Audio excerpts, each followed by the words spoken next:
That was the sort of sound which the first Crusaders must have heard when they charged into battle against the Mohammedans. The shawm, ancestor of our modern oboe, is traditionally a Mohammedan invention. The Crusaders brought examples back with them, and the shawm became one of the chief outdoor instruments in Europe for 7 centuries. Another common outdoor instrument in the Middle Ages was the bagpipe. It's a good solo instrument for dancing to because it provides its own accompaniment. You play the melody on the chanter, which is just like a small shawm, accompanied by a sustained note on the long drone pipe.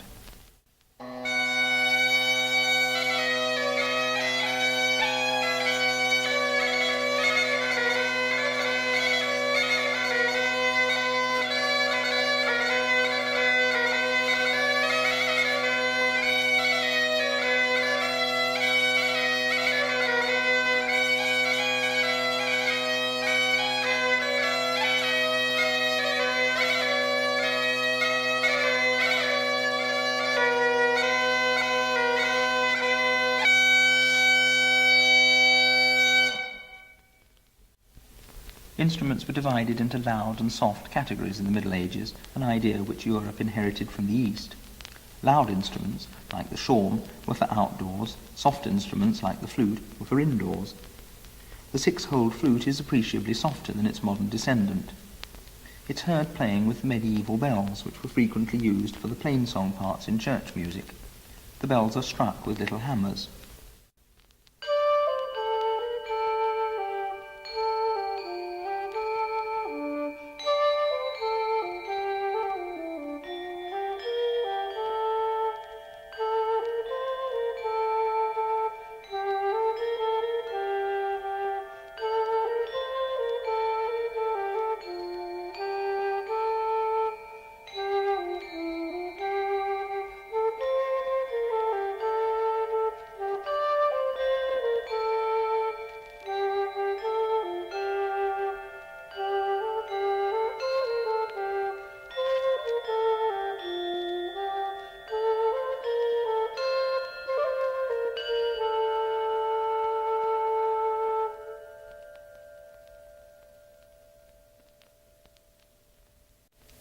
The recorder was one of the commonest soft instruments. This popular gimle from the time of Chaucer is played on tenor recorder and psaltery. On the psaltery, one of the ancestors of the harpsichord, the wire strings are plucked with a goose quill.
This English carol from the time of Henry V is played on treble recorder and bells. Carols were especially suitable for processional music.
pipe and tabor has been used for dance music since the time of the troubadours. Both instruments are played by the same person, holding the pipe and the tabor in the left hand, leaving the right hand free for the drumstick. Pipe and tabouring has never really died out in England. The sound was still heard in villages up and down the country in Victorian times, and many Morris dance teams today have their own pipe and tabourers.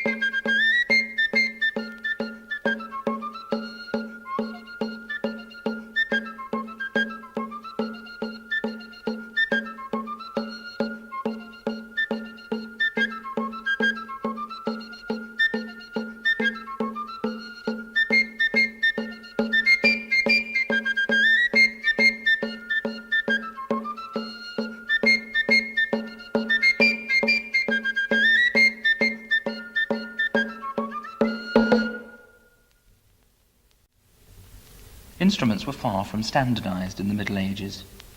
There was a great variety of shapes and sizes, particularly in those instruments made out of animal horn. The Gem's horn is a real goat's horn, converted into a recorder by making finger holes and a whistle mouthpiece.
The crumb horn was originally made from animal horn too, although the later ones are wooden. The name means curved horn. The sound is produced by a double reed inside a wind cap, rather like the bagpipe chanter, except that the crumb horn is a cylindrical tube. The player can only control the reed by his breath pressure.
The Renaissance saw the invention of a colourful variety of wind cap instruments.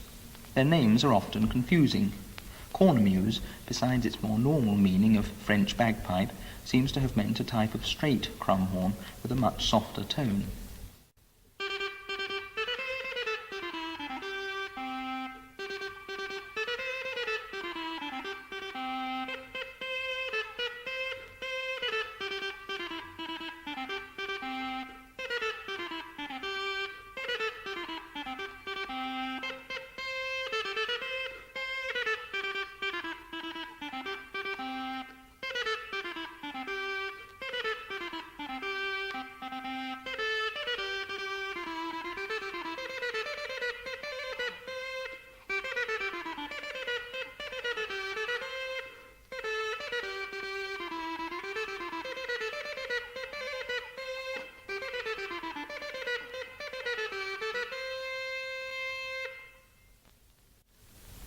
Some wind cap instruments had a conical instead of cylindrical bore.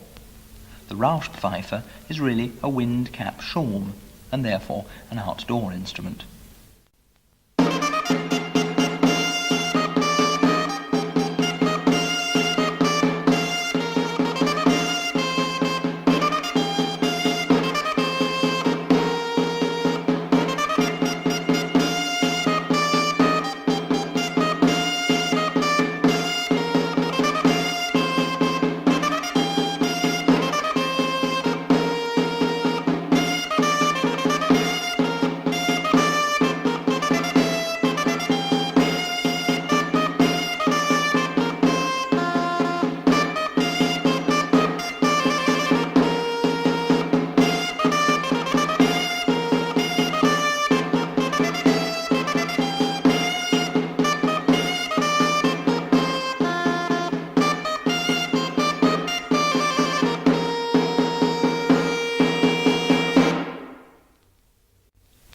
One of the most brilliant inventions of the 16th century was the prototype of the modern bassoon.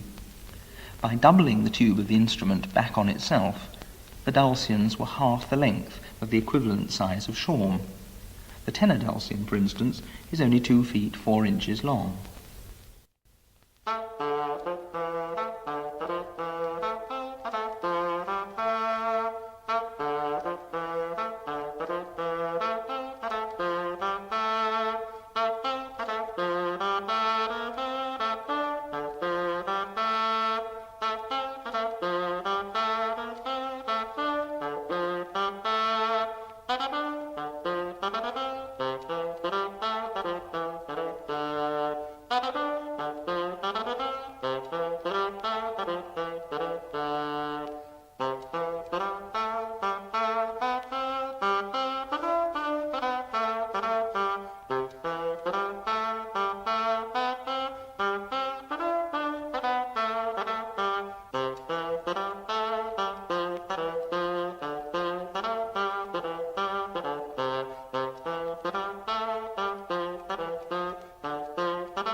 The idea of a doubled back tube was applied to wind cap instruments too. The Courtauld is a cylindrical bore bassoon with a wind cap. The sound is similar to soft varieties of crumhorn, like the cornemuse, but the double tube gives you several extra notes. Here are 4 sizes of Courtauld, one after the other: soprano, alto, tenor, and bass.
Inside the racket, the tube doubles back not once, but 7 times.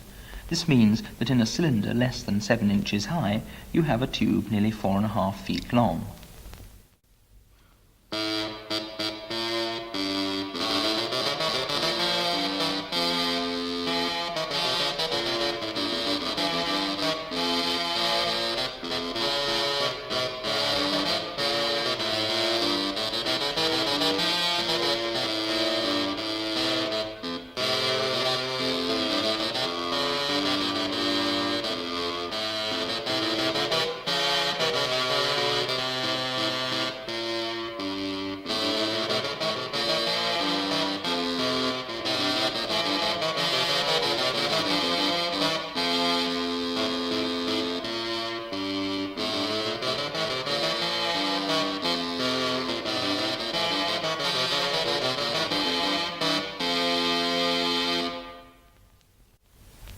The racket was redesigned in the 17th century, and it acquired even more convolutions and a conical instead of a cylindrical bore. The new style of racket sounds much more like a soft bassoon.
The regal is a small, portable reed organ.